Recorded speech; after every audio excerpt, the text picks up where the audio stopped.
Hello everybody, welcome to Planet FPL, the world where everything revolves around Fantasy Premier League. My name's Suj. And my name is James. Today feels much more like, well, to be honest, last week felt like season's over. But then we've still had a week of like football. Whoa. This time last week, I was drunk. Yeah, you were. But it was season's over, but actually there was still that whole straggle of, there was still a lot of football, and a lot of football has been played between last week and now. But now we can say football is over until, of course, until Scotland play Ukraine on Wednesday night. Yeah, so exactly. It never stops, does it? But yeah, it feels like it's actually ended up being a pretty busy weekend of football, and there's no fantasy to talk about from that kind of point of view. Isn't there? Oh, I'd like to take issue with the 1 pointer I got. Did you only get 1 point? Yeah. I mean, I think I should have had 3 there personally, but so we got the same number of points in a gaffer. I think James is. There's going to be a lot of listeners that don't even know what you're talking about, and so where have you been hiding? But obviously, you're talking about Gaffer.io for the game week 39 match that was played on Saturday, and we'll talk about that in a second. Not only that, in this episode today, we want to cover off Champions League final was played. Eventually, Championship final. At the weekend, Championship playoff final was played yesterday. We have a new team joining us in the Premier League that haven't been there for 23 odd years. There was a relegation playoff in France that kicked off a little bit yesterday. Yeah, we're going to talk about that a bit. So we've got a bit of that, and we're going to cover some FPL stuff. FPL stuff at the end as well, yeah, that we could talk about. So it's not been uneventful. It's not like where you're thinking last couple of days of our content before we go away, what are we going to talk about? There's enough. There is enough. We got to start with Saturday. The big game on Saturday. I don't mean the Champions League final. No, not at all. And for those who didn't know, obviously game week 39. We talk about fantasy and the whole point of the fantasy football world being a virtual space where it's all a game for geeks and what have you. I think the last 2 or 3 years have really shown that the power of the community is actually in real life interaction, not in virtual interaction on Twitter and stuff like that. Obviously, we've had our lives and meetups, as of the guys who got the assist and what have you. The guys at Fest who are both playing on Saturday, Ed and Gianni. I'm going to mix them two together. What do you get if you cross Ed and Gianni? Eddie. Or Jean Baptiste, as I heard on Teach Mode Space. Obviously, Fest, Nima, shout out to Nima, who was at the game as well, who's been doing the FPL meets and what have you, which has grown globally. He's got events, he's not pushing them, but people getting together all around the world. And the whole point of all of these events every single time is that actually real life interaction is when the community is at its best, not in a virtual space. And Game Week 39 for Ash and Benny, when they were putting together, I'm not sure, it's one of those things that you start and you don't know maybe how it's going to turn out or where it's going to go. Was on Saturday, 2 p.m. kickoff, the North versus the South. Everybody managed to get there on time. We had a decent crowd in. Yeah, that's a surprise in itself, isn't it, that no one was late? Nah. And an actual real 11-a-side, 45 minutes each way, game of football was played, and that's by a bunch of FPL geeks.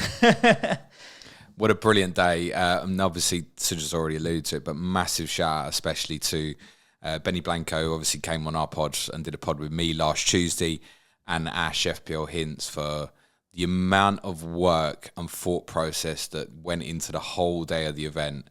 Absolutely incredible, from little subtle things like Harrison being mascot for the North. Yep. I know, as Benny said on the pod last week, the whole idea was to have the whole gig organised and participated in by people from within the FPL community, which I think it basically got done all the way through bar referees. Yeah. We're basically the only thing. We had proper refs and stuff. It was funny. I don't know about that. He's a bit of an imposter, mate. What, the ref? Yeah, man. Number of times he was calling fouls against us. I had him laughing. I think I had the ref in my pocket. When Gianni was injured towards the end, I was he had cramp, poor fella. Yeah, but his shin was pretty fucked as well, I saw. Yeah, shit, it was. But the ref was looking well unhappy. He was like, guys, it's a lot of time wasting going. Obviously, they were losing, so he wasn't time wasted. Come on, ref's got a date at 5 o'clock. And he looked at me and he went, I think I'm a bit past that, mate. Yeah, indeed. I mean, the game is obviously North v South. If you're following on Twitter, then obviously you'll know that the South won.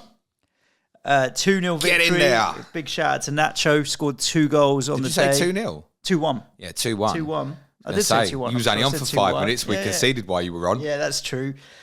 Sham in goal. All 5'6". Heroic. 5'6" between the sticks. I'm sure there's a chance to shut about. But also the guys from the North played well as well. I thought Benny was decent and everybody put in a shift. The game is going to be live on our YouTube channel to watch. Well, it's going to be premiered on our YouTube channel. I'm going to say Tuesday, which is the 31st at 8 p.m.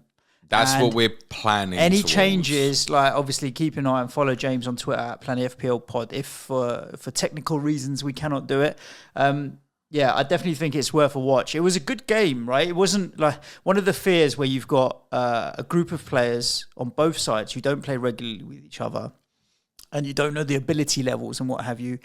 Is the last thing you want is it to be like 6-0 one way in a complete. I know. I think there were fears uncompetitive game, but it was a really evenly matched, good competitive game. I think in the early stages we managed to get in behind and scare them. They controlled the ball well, had a few good chances as well. Benny hit a decent free kick. They had a lot of corners. And somehow we escaped the majority of them till right at the end. Second half, obviously, came out well. Then Nacho comes back on the pitch, does what he does, put the ball in the back of the net again. He did miss a few chances, and we could have been 3 or 4 up by then, and it would have been a different game. But definitely worth a watch. A really good game. Yeah, of I think do you know what? Quality level was way better than I think any of us had really anticipated, because you just didn't know really, right? We knew the capabilities of our team. We didn't have any idea of the North, and I think it had been kind of hyped up that they were favourites and stuff. And actually, the way the game panned out, I don't think that's actually incorrect that they were hyped up as favourites. They had more of the ball, more of the territory, corners, you said, so many and stuff. Yet, Sham made a lot of saves in the game, but there weren't many worldies and stuff. I think even Sham would admit that. A really good one that he tipped over from a free kick in the first half. Other than that, he wasn't overly worked, and we defended really well and countered, and I think probably we had the better chances all over throughout the game. So I think it's one of them where they probably dominated a lot of the stats, bar the final score, and I think we probably would have had the XG if there was such a thing going at the weekend as well. I think, obviously Raptor came on with an injury, but he was a terror on the left. Like, that guy's got some pace and skill. Pete was good, Nacho on finishing. You held the midfield together. James Drury, people bouncing off him for fun. If you want to watch the game, just to watch people bounce off James Drury is worth it just for that. I'm sure there's some comedy memes that can come out from that for sure, because that guy is too human. Do you know what? I'd like to go through and just name everybody, but I think like the defensive guys, particularly for me, for sure. Like Az at right back, can't take a fucking throw in, but class. The 2 centre backs, Plonker and H, absolutely brilliant. You seen that Harry sent a tweet out like naming everyone who like helped support him on the day, and I don't know why he didn't mention me protecting his arsehole fucking and he even did it. He tweeted a picture of me of him with a trophy, and I'm photobombing it, so I was even in that, and he's not mentioned me. And big shout out to Ross FPL merch at left back. Honestly, so underrated on the day. He did an absolutely terrific job. I know a few people have said nice things about the way I played. But yeah, Iceman and Peter did all my fucking running. Absolutely brilliant. And I suppose the difference we had at the top end, our boys had chances. I mean, Nacho could have got 5 or 6, really, couldn't he? Definitely. But he was great. And wait till you see the finish for the second goal. That was cheeky. Cheeky is the way I describe liberty. It. But, brilliant. I don't want to over describe. I want people to come and watch it tomorrow night. Come and 8 p.m. whack on YouTube, and it's a decent game to watch. There's no other football going on, so make sure you get yourselves there. While you're there, you know what? They may as well hit subscribe to the YouTube channel. Do you know what I mean? I'd say so. I think that's why we've got it, isn't it? Yeah, and not only that. So when I spoke to Benny in the evening, We should shout out Manchild and Nico as Oh well, yeah, really, boys. shouldn't we? To be honest, did the photography, videography, and what have you. I think we'll give them a shout out after we've seen the video. All right, fair enough. When I spoke to Benny in the evening, I don't know if there's a final total yet, but all in all, it was over $5,000 so far. Is what they've got. It's top 5 now. It's top 5. Phenomenal. For Street Child United, and there were a couple of reps from the charity on the day, Jasmine and Anya, and there's a couple of interviews and bits and pieces that we'll show with them at half time tomorrow in the game as well. But yeah, I mean, you'll remember when we did the live stream and we topped a similar, it was like $6,000, but it's hard work to get that much money out of people, and to contribute, and it's incredible to get that much money. I think is really impressive for something that was a dry run. I think the greatest takeaway you can have from something like that is that everybody's like buzzing for next year. Do you know what I mean? Everyone feels like, right. Oh, the rematch is happening. Everyone's buzzing for next year. I'm not going. I'm leaving with my 100% record. We're done. We're out of here. That's a sign of a good event, right? When people are like, right, when we're doing it again, and they got to take credit from that. So looking forward to it. Yeah, I know the South guys are already talking about trying to arrange a game with Nima's lot again. FPL yeah, meets. Decent, because this is it, right? This is where FPL, when you can bring the virtual to real life, and then friendships and relationships are put together. Money's raised for charity. On top of that. People came from so far as well. Paddy flew in. It's about merch. I was chatting to merch after 8 p.m. Like, I've got to drive. He had a major drive home. What an effort. Paddy obviously flew in from Ireland. Met the two legend Bens from the community. Yes, Ben Dinnery, the injury expert who injured himself. Injured after 5 minutes. Ben was staying in the same hotel as us. Lovely bloke as well. What a guy. Met Ben Krellin as well. We didn't talk much about strategy and planning, but I'm sure we will in the months to come and stuff. That was great. Paddy is always such a joy. Flew over, meeting people we hadn't met before and stuff. The North were class, and they dealt with the defeat really well. We all went out and watched the Champions League final together afterwards and stuff. I think a few people got a bit more drunk than we did. I was pretty sober, mate. There was one sensible decision which I must thank Nico for, which was, let's get fucking out of it. It's about to go sideways. Basically about midnight or something. Yeah. I was busy celebrating my birthday, mate. You know. Oh, mate, what a mention. Why did you not tell anyone it was your birthday on Saturday? Oh, mate, because it wasn't my birthday on Saturday. But when we were eating in a restaurant... Do you want to elaborate on this? Oh, this is like, Manchild's got this thing now where when we go to restaurants, and it's the type of restaurant that will give you something if it's your birthday, like a cake. He tells them it's my birthday for no reason. So we were sitting having dinner, finished our meal, and suddenly Manchild looks at me, looks at Nemo, who's sitting next to me, and says, Nemo, you good to just roll with it? And Nemo's like, sure. Manchild just starts singing happy birthday out of nowhere. And there's like 3 or 4 seconds of me like, what's he doing? And I'm like, oh, here we go. He's singing it for me. And then people behind me on another table start joining in. And I'm like, all right, I've got to just roll with it. So then they bring out cake with a candle. Which you nearly put your hand in. I didn't expect it to turn up from over my shoulder. And you can't imagine like then turning around to the restaurant and saying, it's not my birthday. And they're like, you bastards, Manchild's photo be on the wall. Like, do not let this person enter our restaurant again. So I just rolled with it. But yeah. So I also had a second birthday on Saturday as well. So good day out. I think everybody, all I could say is obviously watch the game if you can. If you ever get the opportunity to come out and meet some members of the community, it's always a good event. And if you want to donate, then head over to Game Week 39 North v South and follow it on Twitter as well, because they'll accept and they would welcome any more donations on the Just Giving page as well. Followed by another game that was not probably played played in the same spirit, but not supported in the same spirit. I guess also didn't go to script. But no, unfortunately, it's probably more a discussion about off the pitch rather than on the pitch. Some horrendous scenes, both before particularly and also obviously after the game as well. Liverpool fans have been caught up in something extremely disturbing, and this is a story that's going to rumble on and on in terms of the way the French police acted and then also the responses of UEFA, their original statement blaming fans for arriving late, when we know that there were fans that were arrived at the grounds 2.5 to 3 hours before kickoff and still didn't get in. Like, it's disgraceful stuff.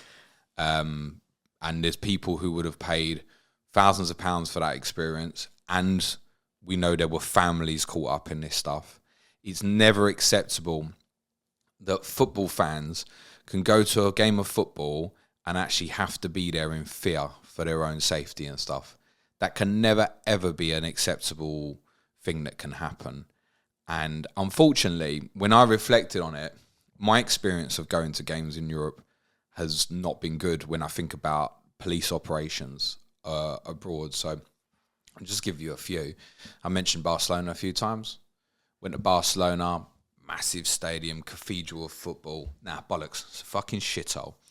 And what the police did with us, and bearing in mind we hadn't played there for 35 years, was march us down a tight alleyway where it was inevitable there was going to be a bit of a crush, and you're met by police at the end of this crush with armed police officers like going to war rather than doing a football operation and stuff.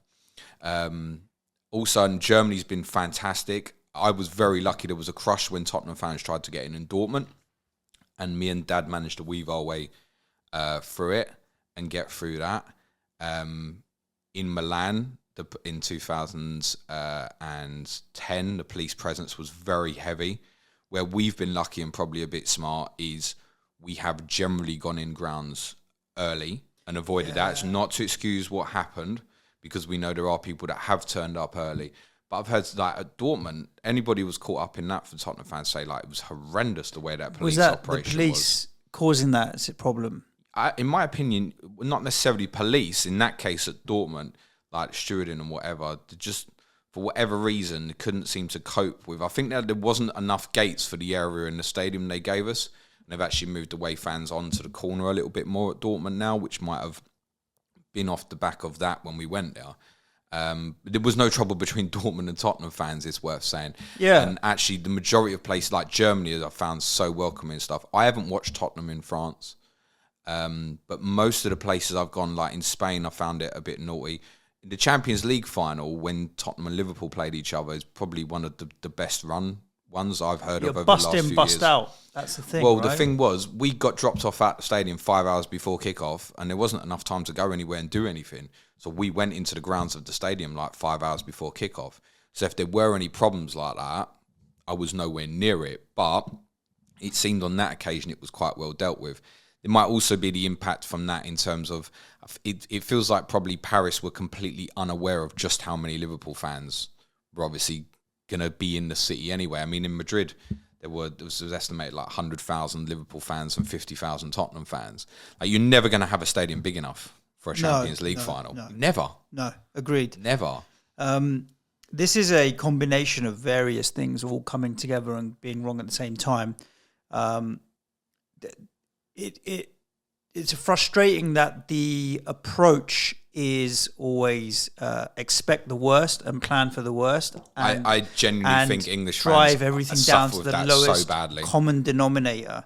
I watch some of the scenes and stuff on social media and on the BBC website and whatever else, and I don't have any experience of going to games where the police presence is that heavy. It might have been, even in England, I don't think it's ever that heavy. And for me, I look at it and I'm like, there's 50 or 60 cops there with batons and shields, charging, running like as a group. Like, I've never seen anything like that at a football game ever, and I can't understand the scenario where you need that heavy a police presence charging around at fans with shields and stuff. It just seems mental. So that's problem number one you've got there, right? It's cool if you even go back a couple of steps. The allocation of tickets is a piss take from UEFA. And so there's always going to be an issue of not enough fans getting tickets, and there's going to be plenty that want tickets that will pay black market prices. And there can be no sense in the fact that for a Champions League final, over half the tickets go to non-football supporters. It's bullshit. And we know that probably, I'd say probably on top of another 50% of that will end up in football fans' hands, because they'll have to pay the extra, and these sponsors will sell them on and make the quick buck. Let's not pretend that doesn't happen. No. It obviously does happen. And then the third element is the non-football fans and locals who are looking for trouble. And it happens in every city. It happens here, I'm going to say as well, probably. But when you've got an element that, all right, this is happening, we're going to go and target them, whether it's for violence or muggings or trying to nick tickets or whatever else, that adds another element to it where you're like, these are not football fans and these are not Liverpool fans. We were, I wouldn't say laughing and joking, but thinking how ridiculous that they'd introduced this whole, if you're on the Champs-Élysées with a football shirt, you're going to get fined. That's basically... what is that? That's basically it's saying, so bizarre. We don't want you here. We don't want you here, yeah. We don't want you here. And then that's setting the tone from day one, right? Yeah. Of, we don't want the football fans here. That's that. But then, if you embrace them, the majority won't cause trouble. They'll be rowdy and they'll drink and what have you. Listen, we're not saying that there weren't idiots out there. Well, I've seen Liverpool fans and a handful climbing fences. I've seen Madrid fans climbing fences. Yeah. I've seen what we assume are local people from Paris climbing fences and being chancers. So we're not saying Liverpool fans were 100% angels, but clearly 99% of them were there, and the Madrid fans were there to support their football team. That's the point. Listen, I'm not sitting here and saying English fans are angels. Look at fucking Wembley last summer, right? For the Euro final. Yeah. We've got idiots, and it's these idiots that ruin it for everybody else in terms of, I think, absolutely, we get discriminated against when we go abroad. It's not Liverpool fans or Tottenham fans or Arsenal fans or whomever. Just English fans get treated like shit everywhere around Europe because we've got this reputation that's lived with us. And you know what? Perhaps in some ways we're deserving of a little bit of that reputation, but I feel like, come on, man. There's ways. It's 2022, after COVID. We did a podcast last week on pitch invasions and stuff. And one of the things we spoke about massively was security. This is what I was going to talk about. We've certainly learned over this weekend, it's not just an English problem. No, exactly that. I mean, you wouldn't get any pitch invasions if you had that level of police. I was going to say you wouldn't get that level of pitch invasions if you had that level of policing, but same country, France, yesterday. Saying that, yeah. And it kicks off like nobody's business. Wow. Just think about Wembley earlier in the day, and if Huddersfield didn't get promoted to the Premier League and their fans kicked off like that at the players in the dugout and stuff, it just went mental. We're going to throw flares at them and lob stuff and try. I don't think I've ever seen anything like that with St. Etienne. It's like a firework display on a football pitch getting aimed at like the tunnel, like non-stop for minutes on end. It's just the fickle nature of football fans. There was also one in Holland as well where home fans, I think it was at Den Haag maybe, apologies, I might have that wrong, where home fans had gone on the pitch and the away fans are in a corner and they're just throwing flares at the away fans from the pitch into the stands and stuff. So, yeah, there's a problem in football that perhaps is going wider than what we've suggested in terms of just pitch invasions recently. I think one thing here to add on to the pod that we did last week on it is probably in terms of security of football stadiums, like we need to go back to probably pre-COVID levels of security in terms of people have got to get searched and stuff. Yeah. Because properly, none of this stuff that happens at West Ham, wave the magic wand, beep, beep, and nothing else. Properly, like because I just think it's adding on to this search as well. My kid's bag, for fuck's sake. It's adding on to, clearly people have got in the Stade de France on Saturday with fake tickets or not. They've got over fencing because it looks like there's a fence perimeter before you go to the stadium, which isn't that uncommon in a lot of these European stadiums. It's the police created basically one of them at Atletico Stadium. Once you got beyond it, you was on the stadium grounds, if you will. And it is a bit like that at the home end at Tottenham, for example, as well.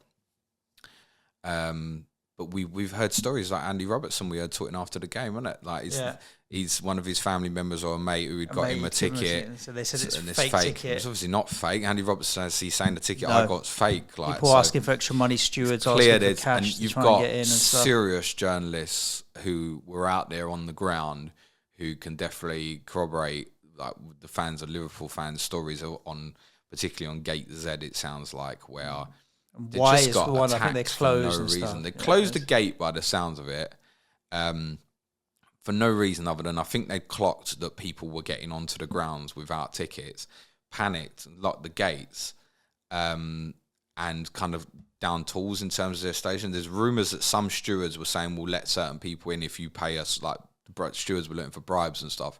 Obviously, young people out there. Again, we spoke last week about stewards not getting high wages, looking to take bribes from football fans to get allowed in. What's the problem as well in terms of locking gates when you've got several thousand people outside? And charge them. You've got a crush problem again. And like the Liverpool fans need to be thinking about that after Hillsborough. The shit's frightening, mate. Yeah. It's actually lucky that we've not had a catastrophe on Saturday. Nothing will happen, I'm afraid to say. That's how I was going to wrap this Fuck all will happen. Yeah, UEFA are going to care, France are going to care, and that's it. Deal with it and move on with your lives. And it's not good enough. Let's hope that that we can put enough pressure and keep asking for answers to the extent that something does get done. But I'm with you. I don't think anything's going to happen. No, sorry. The game itself, which Real Madrid obviously won. We spoke on Friday. I spoke on Friday about Vinicius Junior and Trent probably being the key battle. I mean, it didn't happen too much throughout the game, but I guess that key moment where Vinicius obviously scored in the back post. Courtois was the hero, and made any number of saves. I think Liverpool can feel aggrieved that they lost, but Madrid had, particularly the longer the game went on, bar the one save he made from Salah kind of with his arm, Courtois, it didn't really feel like Liverpool were going to score after Madrid scored. Good game management. I mean, fair games for Madrid. I don't think most of us like them because of the whole Super League fiasco and whatnots, but they beat the four best other teams in Europe, basically, to win the competition. You might want to put Munich into the equation, maybe, that's fair. But other than that, they beat the champions of England. They beat and the three champions best of teams France. in our country. Yeah, and you could argue Liverpool well up there. So yeah, I mean, they deserve it. 14 Champions Leagues or European Cups now. It's an impressive haul. Benzema's got 5 himself now. They won 5 in 8 or something. Yeah. You consider the top level opponents like Liverpool, City, Bayern, PSG, Barcelona. It's incredible to that. Win it 5 years and 8 years. Yeah. Mad stat going around. I think like a Croatian's won the Champions League every year since 2010 or something. Oh wow, okay. So shout out to Croatia, which I obviously mentioned. Good morning, Ivan Perisic. Yeah, I was gonna say, is that where we're going?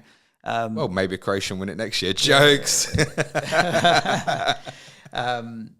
Well, you wait and see what I might predict for next season's bonkers predictions. But that's tomorrow's Patreon pod. I think 1 or 2 more signings is going to be interesting. What happens at your place? To be honest with you, you think Tottenham are going to win the league, don't you? Nah, not that good. Because that would be a bonkers prediction. No, I'm going to sneeze. Say Go something. on then. Bless you, mate. Wow, right. That's not a sneeze. Championship playoff final was on Sunday. Yeah, it wasn't a great game. Very evenly matched. I think Forest had a little bit better quality, and I think Huddersfield had moments nearer the end because Forest allowed them to come onto them. The main talking point from the game is they should have had 2 penalties, Huddersfield, at the end. And Paul Tierney, the VAR official, spotted it. At least the first one where Toffolo got booked. It's a penalty all day long. It's such a slight contact that it means that Toffolo's right foot then collides into his left foot. How you read that as a dive, I don't know. Honestly, it's a penalty. And how you don't overturn it, I don't know. But Huddersfield didn't play well on the day. I don't think Forest played particularly well either. But welcome back to Forest. I feel like having Nottingham Forest back in the league gives a kind of vibe back to our earliest memories of the Premier League in the 90s and stuff. This is a very historical football club, not a massive football club. I don't really, but historical football great, but club. I don't have much memory of Forest in the Premier League. So, well, I mean, for me personally, like we played Forest in the FA Cup final in '91. We played them in the League Cup semi-final in 1992. So Tottenham and Forest games in the early 90s was one of the games I looked forward to most. It was always traditionally a good football team as well. And the job that Cooper's done at Forest is absolutely incredible. I think that he's a great manager. Really knows what he's doing. You could tell after the game there's a real relationship between the players and the manager. I think they've got a lot of work to do. A lot. It'll be interesting to see. Obviously, Jed Spence is Middlesbrough's player. Do other Premier League clubs want to get him? Or do Forest have an agreement to sign him permanently, i.e. if promotion was achieved? Maybe, we don't know. If they would lose him, you'd look at that squad and think it will need major surgery. major surgery to be properly competitive in the Premier League. As it stands, probably the weakest of the three teams has come up in terms of squad depth and stuff. They've got an owner who's quite controversial, and we have spoken about him on a podcast we did a couple of years ago about match fixing in Greece. I'm sure we'll come back onto him because he certainly is a character. But I think he wants to invest in the football team as well. So they're a welcome addition back to the league. I know we've got Huddersfield followers as well. Commiserations to yourselves. I think shout out particularly to Luton, had an incredible season in the Championship. I'm pleased Forest to come back up. Yeah, and I think if you are a Huddersfield fan, I mean, that second half of the season, or the run and the form of the team, had an incredible run. I think you've got to go into next season thinking that promotion is a real possibility for Huddersfield next season. There'd have been no expectation on Huddersfield to have the season that they've had. No. And Cochrane's a very good manager as well. Just feel like they should have adapted in game yesterday. It was there to change system and go for it a little bit, and it didn't. No. But looking forward to having Forest in the Premier League and picking an FPL asset or two maybe there. We'll see. But we'll get some advice. If only we had a correspondent who could give us some information on Nottingham Forest. Well, we'll talk about him. Any ideas? We'll talk about him in a second. While we're introducing new correspondents for 2022-2023. The Chelsea takeover, Todd Bowley and co. It's done. It's got, I think, 4 point properly signed. Not going to get tomorrow, properly maybe ratified. I think until Wednesday officially, which obviously shouldn't concern Chelsea fans. It was this hard kind of May the 31st deadline. You might find that the official paperwork's not done till Wednesday. It's not going to be a concern. Yes, this Todd Bowley deal is absolutely done. I feel like it could go either way for Chelsea. In terms of the investment, the investment's still going to be there, but I think your concern, you've said a little bit, is that the investors. But it is that, isn't it?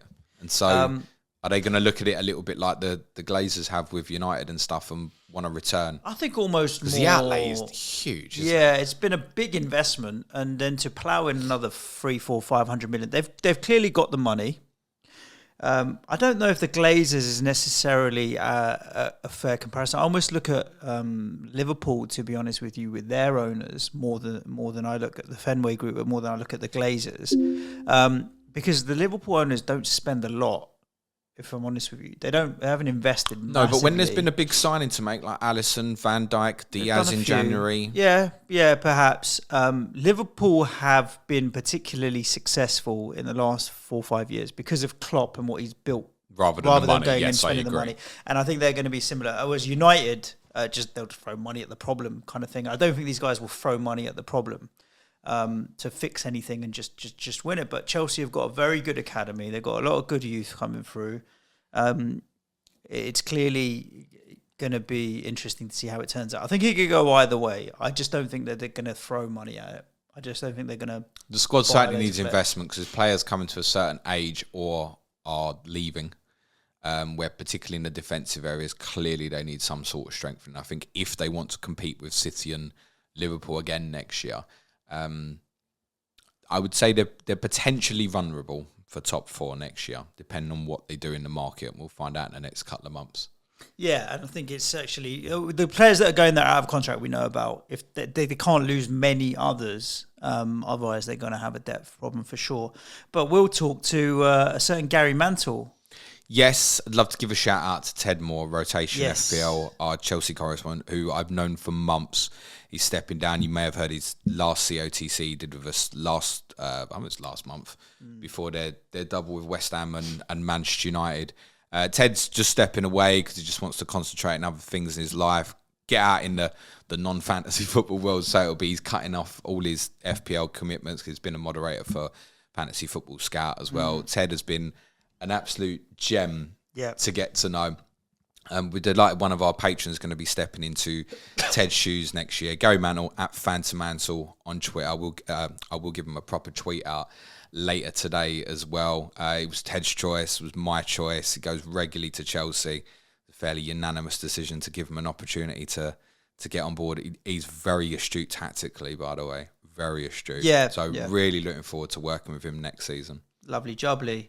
One of the things when we started the whole correspondence gig is to give us an insight into teams that we don't watch regularly, and try and get people that watch their teams regularly and understand their teams a little bit more.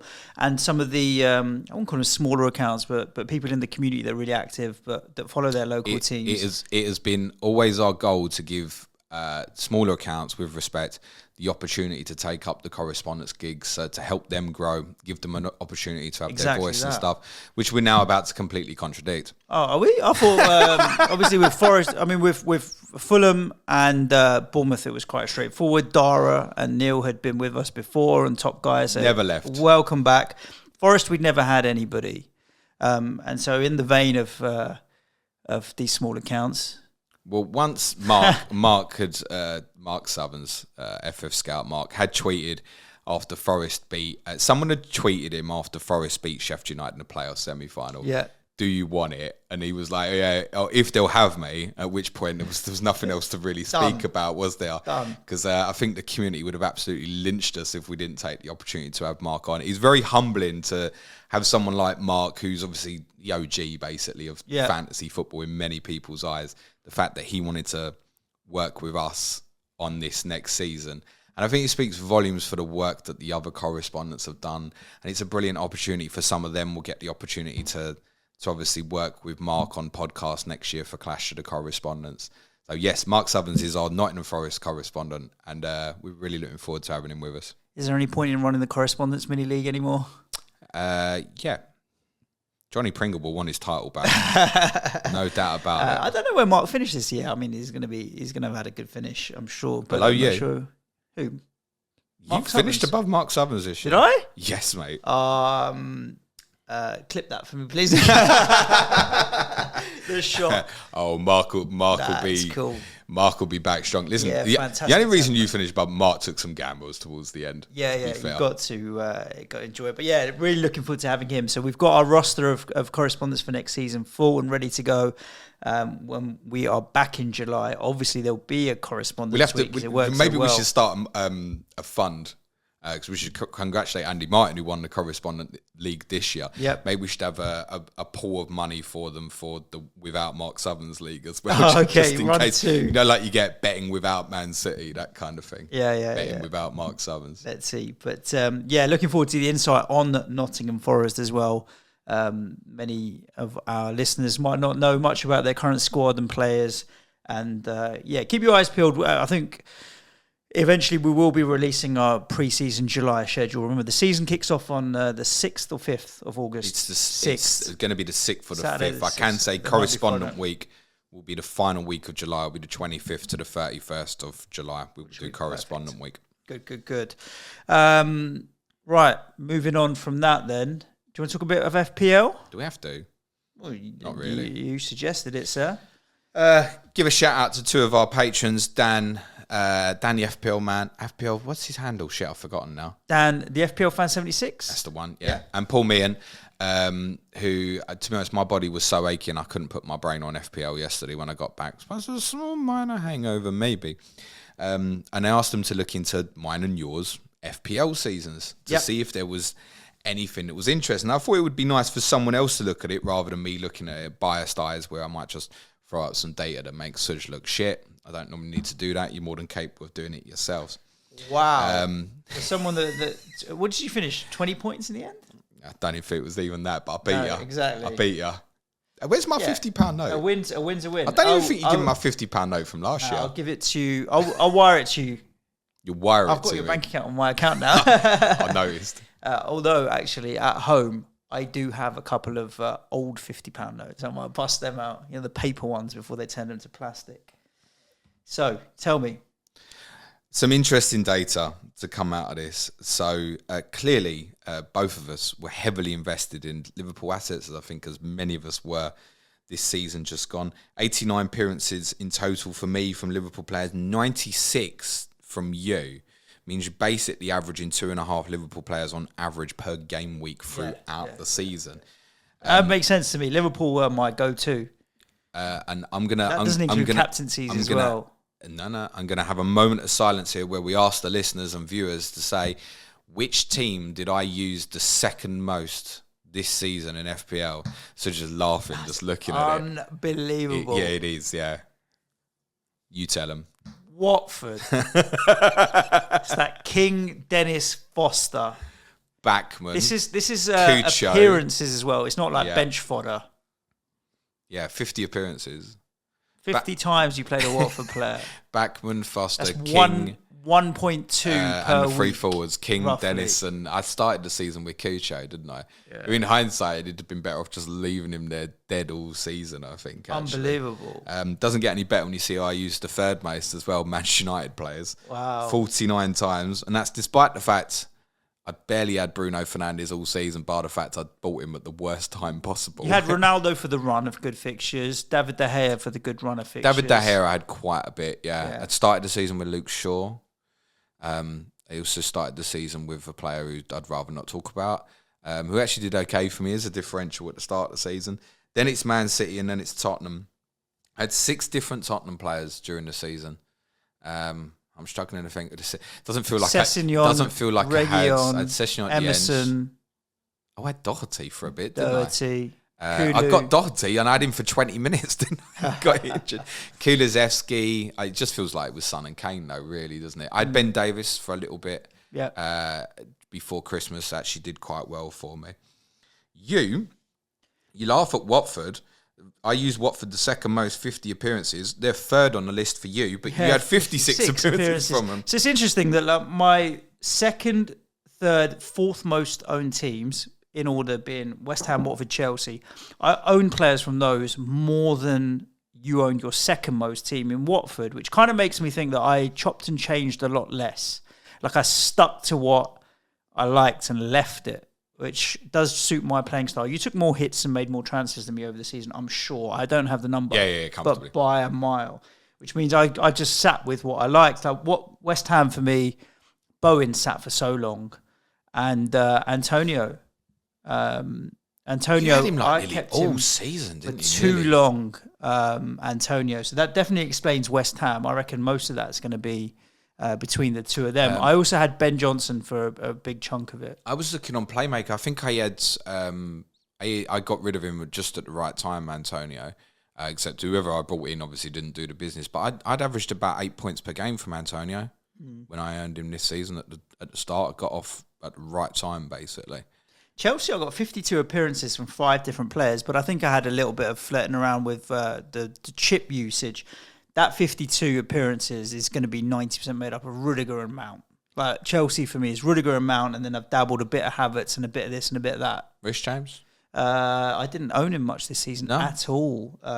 Whenever I was close to it's time for me to get him, he'd get himself injured and ruled himself out. Did we read anything in terms of the teams that we used the most? Obviously, look, we can look back on Watford and laugh about it on reflection, but they were cheap, man. Well, the goalkeepers make sense and stuff when they were used and that, definitely. And I still don't regret was 43% of the final finishing top 10k captained Emmanuel Dennis in that double game week. So, just shows a lot of people had a bad one there. Do we read anything, though, Suj, into the fact that in terms of the teams we use the most, Spurs are in my top 5 and West Ham's in your top 5, but the other isn't? Do we read anything into that? Because if anything, I'm normally pessimistic on... I'd rather not own the Tottenham assets, and if they burn me, they burn me.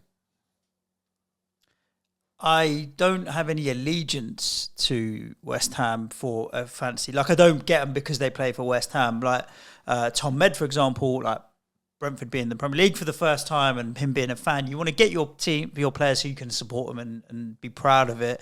I don't have any of that element in my decision making, but I think there's something to read into perhaps when we're watching the games for our own clubs, we maybe see things that others don't, but then we also maybe see too much that others don't. Sometimes we get drawn into thinking, you know what, he's playing really well, when actually the stats don't back it up, and we maybe paint our own narratives that are excessively optimistic about our players, perhaps. Like, I'm so surprised that Spurs are not in mine, because Kulu and Son I owned for quite a while, but I never touched the defence, to be honest with you. Kane, I didn't own much this year. No. I mean, there was a period definitely to and a period definitely not to. And I had Kane in both of those, I think, those 2 periods.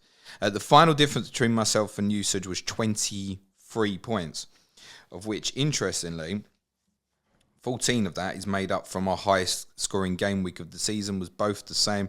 I got 137 points in game week 26. That was the Salah triple captaincy week. What was it? 84 points. Yep. Wait, once you take that off, it makes the rest of the game week sound a bit shit. Actually, you got 123 that week. Also triple captained Mo Salah. Lowest game week score of the season for myself was 27 in game week 23, which was the Emmanuel Dennis captain week. And it also was for you, Suj, but you got 29 points that week. Average game week score for myself, 66.3 points. It's 65.7 for you. My highest game week rank was 47,000 in game week 22. My lowest, that was the highest rank I got to during the season, was 47k. The lowest I went to was 714k after game week 9. Remember that game week, Suj? Fucking Kai Havertz captaincy when Mo Salah went off at Liverpool. But then I had my longest streak of green arrows actually after that week. I had 8 greens after that. Highest game week rank of the season was 161k. Just inside 6 million was the worst. My average game week rank, which I think is interesting because I finished, what did I finish? 82k roughly, I think. 1.482 million was the average game week rank across my season. For usage, that was 1.666 million as an average, which is quite a difference, really, in terms of an average when you think about it, because it was only 23-point difference between us. But it does go to say, I mean, it's often a mythical question, isn't it? If you finished inside the top million every game week, where would you finish? The answer is you'd probably win it. Yeah. I'm sure someone's done that statistically somewhere. So your final rank, Suj, was 113k 61. Anything take away from these points, Suj? Well, you're a dream, aren't you? Small margins, mate. At the end of the day, it's tiny margins. And the majority of mini leagues that I'm in, and I won a couple, and there was one that I stormed massively by 200 points, and then the others are all like 10 points and 20 points, and obviously I only won two or three, and I lost most others, to be honest with you. Some of the correspondents league, for example, I'm like 23rd, 24th. Some of the other content creators league, and really down. But from the average points and what have you, it just reiterates that it's small margins. It's really small margins. I'm trying not to give thought into next season yet. Like, do I want to play differently? Do I want to play the same? What am I going to think about? Do I want to set my team up? I'm trying not to think about it yet, but I'm not sure. There's the honest answer. I wouldn't, in all honesty, as a little bit of advice, I wouldn't overthink it. There's 2 key elements before you can have any sort of thinking for next season, really. One is the fixtures, which I want to say is the 16th of June, I think, Suj. They come out, the fixtures. Okay. That's really important, isn't it? Because suddenly if, I don't know, let's just say hypothetically, Arsenal start with a great fixture list, would it make Saka a better call than Bowen if West Ham have got a really tough run of fixtures, for example? There's no point I use those 2 as an example because they're both going to get a price hike this year. And they might get a price hike to something that's quite similar, for example. And, of course, the other element is the pricing. What price is Erling Haaland going to be? Mm-hmm. Mo Salah, what do we think Mo, just out of interest? 13 million again? Yeah, 13. Yeah, I don't think much higher. 13. I think Haaland's going to come in less than Salah, 12.5. I definitely think Haaland will come in less than Salah, to be honest. 12.5. I think, 12.5. What did Ronaldo come in at? 12.5. I can't see how Haaland comes in less than that. Yep. To be honest, so that's where I think it will be, 12.5. What do you think about Sonny? What did he start this season? 10? Yeah. He won't be 10. That's the same 11. Do you think? I think Sonny will come in at 11. If he's 11, he goes in again, mate. Yeah, I think Sonny at 11. I think it'd be 12, That's going to be particularly expensive. I think they will price Kane more expensive than Son. And Kane will come in at 12. So I think Sonny will come in at 11 or 11.5. I don't see how that's justifiable. Yeah, for me, I want to see what Kulu comes in at. Because if he's 7 or 7.5, he's straight in. He'll get a jump up. But he started at 6.5, so he's then going to jump up to 7.5. What if Bowen's only at that value? Bowen's still better call than Kulusevski, isn't he? Well, we talked about this off air just before we started recording. If Mane does in fact leave and Liverpool come and buy Bowen, then he's a completely different what if they don't? fish. I mean, that's the point. What if Liverpool don't? What if Mane does go and Liverpool don't replace? I mean, what does that mean for like the likes of Diaz and Jota next year? Diaz, I'm all over. I want to see. You can't have all these players, Suj. No, we can't. We can't. And the reality is, I want to start with a very reliable. Those are the likely value of, say, I mean, Jota. He's probably now going to escape, I think, being reclassified to a forward. Whereas I think going back a couple of months ago, it'd have been a certainty for a reclassification. Him and Diaz probably do get a little bump up, just by virtue of Mane leaving and guaranteed minutes for Liverpool. But Bowen, Saka, Kulusevski, these other guys are going to be at that sort of value. They're the difficult ones to fit in when you suddenly look at it on opening day and go, I want Salah, I want Haaland, I want Son. You're sacrificing these areas, aren't you, if you want to fit those kind of players in? And we haven't spoke about the likes of Trent, Cancelo, Robertson, Reece James, for example. There's no point thinking about it now till you see the pricing and the fixtures, I think, in reality. According to the boys... And they've sent our team of the year. Paul and Dan, yeah, go on. I know what I lost. I captained Cristiano Ronaldo 8 times this season. Did you? According to them, yeah. I don't feel like I did. I don't suppose they're making it up, mate. I don't feel like I did. I captained Salah less than you did, 20 times versus 18 for me. I still got more points off him. I was going to say, there's an interest in that. Yeah, so I got, was it 417 out of 20 Salah captaincies? You got more out of 18. 429 out of 18. But I owned him at the end where you'd moved off him and went to Bruno and what have you. I had 163 points of Sonny. You had 122. But you cleaned up with Kane. You got more points of Kane. And by the way, we have found the evidence that I did tip up Heung-min Son to win the Golden Boot in pre-season. It was in the tweet with the predictions you think will happen this season that no one else does. I also predicted Suj to finish in the top 50k. But I knew you'd have a better season, mate. Yeah. Because your focus and concentration was on it more. I could tell last pre-season. Sonny, for me, I think I only had him for, 12 games, did you say? No.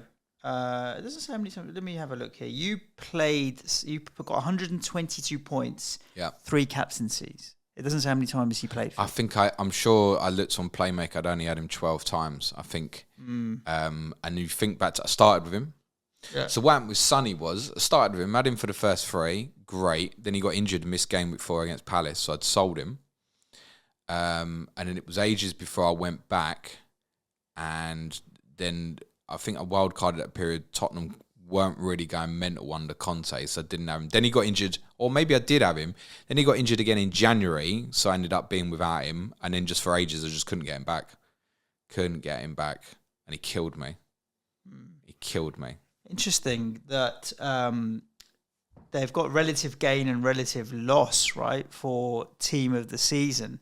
Despite getting 429 points from Mo Salah, that's less than the field by 6.4 points. So the majority of players in the game got more points from Salah than me. And I got 429 off him with 18 captaincies. What players hurt you the most this season, Suj? Top flyers who hurt me the most. Bruno Fernandes. Yeah.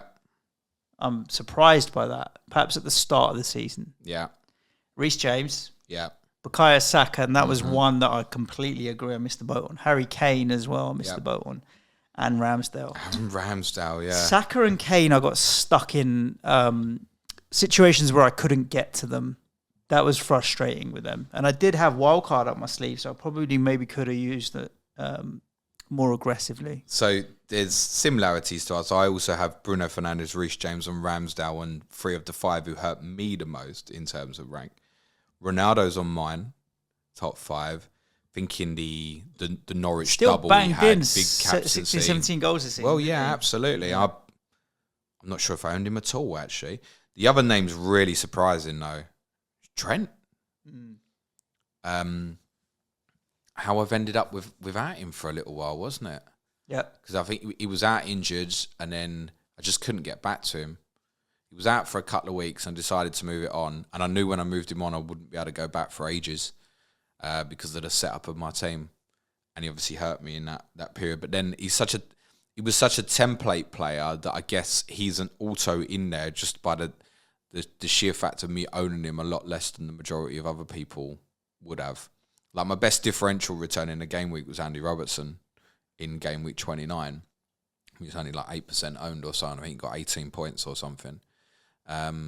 So for the Trent being in there and hurting me, I'd obviously had Andy Robertson for quite a bit as well. So it goes both ways. And I finished the season with both of them as well, right? You played 4-4-2 10 times this season. I played 3-4-3 16 times this season. You played 3-4-3 10 times. But then I went to 4-3-3. I stuck with 3 attackers too much. You played a lot of times with 2 attackers. 19 game weeks, you only had 2 attackers, which I only had 10 game weeks. And I think the forwards were generally shit this year, to be honest with you. I played too many weeks with too many attackers, according to that. Well, twice as many game weeks I had with an extra attacker than you. If you look throughout the season, you had twice as many game weeks with an extra defender. You had Antonio in the first sort of 10 game weeks or so of the season, and Harry Kane's period, let's say sort of February, March, and I guess at the end, was the only times that it was even worth having a forward. So, again, it's interesting. I know there's a bit of groupthink at the moment, starting next season again, kind of, what do I want to do with my team? There's a lot of people sitting there at the moment going, I'm going with 4.5 million forwards on the opening day. And going, right, well, I'm going with Haaland as the third, or maybe you're deciding to go with a mid-range forward, perhaps a Mitrovic or Solanke. But then here's the thing, right? Those guys coming up, those 2 players particularly, Mitrovic and Solanke, the pricing is going to be interesting. Because if they appeal, they're going to be very, very popular. Again, possibly subject to the fixtures that both Fulham and Bournemouth land with at the start of the season. Mitrovic is going to do much better than he's done previously. I'm absolutely certain of it. This is a very different Fulham. They're playing to his strengths and stuff. And I think Solanke will do well. I think he's if someone said to me, who's a real outside shot for the England squad who's nowhere near it at the moment for the World Cup, I'd say I wouldn't rule him out. Okay. If he has a really good opening couple of months for Bournemouth in the Premier League. Then you're looking at, if you want Mitrovic, Solanke, and you want Haaland, you still got 3 up front, haven't you? And I'm pretty sure they'll be the most popular 3 in terms of ownership, unless, like I said, unless Fulham have a complete dog shit opening. If Fulham have like Liverpool, City in the first 2 or something, then I think people will skip it and look at coming back. Captaincy. I beat you again on captain points, but by much less than last year this time. 658 plays 652. You got more than me, yeah? Yeah, just. I mean, last year was a big gap, but this year, I can't much remember. less. I feel like it was like, I got 500 and something, you were 400 and something. I mean, the captaincy was much bigger this year. I don't know if those numbers are good. Captained. I know the highest of all players, and apologies, I can't remember the name of the Twitter account. It was 908, I think. Wow. That's incredible. No, that is mental. I think one of the boys has pointed out I got 41 or more from my captain 3 times in the season. You got it twice. 21, 26 and 32. So that's going to be obviously the week that we triple captained. I know who your third one is. So Jared Bowen is game week 21. Salah is game week 26. I know your third one. Sonny at Villa, yeah. Which is no surprise to me. Well, I didn't have him, did I? Popped off that week, big time. Kind of saved me that week. Did Sonny. Similar goalkeeper selections, picked the wrong goalkeeper 8 times. But I think a lot of the time I don't think there was a decision to be made, so that number's probably worse than it sounds in terms of an average. You mentioned hits. I took 68 points total. You took 32. It's a big difference. Yes, it is. The average in the top 10k I think was about 57. And I think I don't know enough about it. I think let's chuck it out there to Mark and Az because they do a lot of stats work on their pod. But I watched an episode where Az was talking about hits. What was the episode that we were on? Where we were talking about the league that they're in. When he told you to sell Trossard, get on with it. Well, that league, which has some very, very good managers, I remember very distinctly in that episode, the higher up the managers were, the fewer hits they'd taken. And the ones that were lower down had taken more hits. Obviously, that makes sense when you're chasing and what have you. And I bucked the trend because I was low and didn't take any hits. And I don't know if there's anything into that. I don't like taking hits. And I'm not going to change my playing style. Neither do I. A number of times I roll transfers. Unbelievable. It doesn't suit my nature to be aggressive as an FPL manager. But I think the sheer volume of doubles this season and blanks, that there were occasions where it was worth doing it. If you were bringing in 2 players who had a game versus 2 players who didn't have a game at all, you should be getting that and at least the appearance points back as a leveler, shouldn't you? So there were so many reasons this season, I think, for hits to be taken. Next season is likely to be very different. And I guess one thing, we have mentioned it briefly, but next season will be different again because of this big break we've got in the middle with the World Cup. There are 16 game weeks planned prior to the World Cup, with the rest obviously recommencing from Boxing Day. Have you thought any more about what you think they're likely to do? I can't remember what pod we discussed it on, but I think we were talking about Sky, to be honest, the overhaul, triple overhaul, or double overhaul, or no overhaul. I think FPL will go unlimited transfers during the World Cup, I think, and therefore I think it will effectively be 3 wildcards next year. I think that's what they'll do. I hope they don't, because I don't think that's right, because I think we discussed it on whatever pod that was, about the idea that there's a real danger with unlimited transfers coming out of a World Cup, that template, you're essentially giving everyone a wild card at the same time you end up with a template. Is a little bit dangerous. What it does mean as well, I think if they do that, there'll be a lot of early wild cards next year as well, because you think you've got a wild card for effectively game week 16. There's going to be a lot of early activation of wild cards, and it feels like last year, I don't know the numbers on it, but there were a lot going early again last year. If that happens, I think the majority of experienced players will probably wildcard inside the first 4 or 5 game weeks. Yeah, if that was the case, I think I'd be super aggressive for the first 4 game weeks. Like, really pick a team that was a bit out there, but that could either go off crazy or not. And if it doesn't, just pull the trigger. Job done. And revert to something safe. But obviously, I do think they will tell us before the season starts what the plan is. Oh, yeah. So I don't think it's one of those where we have to react. When we had the shutdown of games, obviously they made it unlimited transfers, or they gave us all a wild card at the end of that. It was reactionary. This time I think we'll know about it well in advance. So we can plan strategies around it. And of course we will be talking about strategies. We have no ITK on this, by the way. We generally don't know anything. It's just hypothesizing that in terms of them wanting to keep engagement of players for after the World Cup. Be interesting now, wouldn't it? So everyone will be on wildcard for like Boxing Day. Yeah. Be a lot of bad decisions, won't there? Definitely.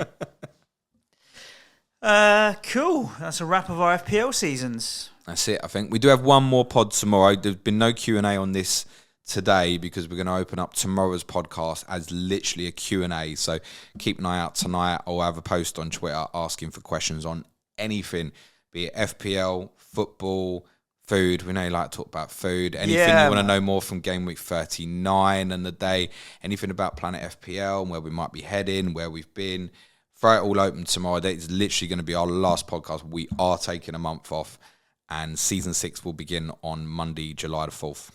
Sounds good. Listen, I'm not even going to plug Patreon. There's nothing happening for a month. So join us on July the 1st, because that will recommence on Friday, July the 1st. Indeed. And we'll be back with that content as well. In the meantime, enjoy your evenings, afternoons, whenever you may be listening. Bookmark tomorrow at 8 p.m. for the Game Week 39 game, and we'll be back at you tomorrow. Stay safe. Ciao for now. Thanks, everyone. Be nice to each other. Cue music, please, man child.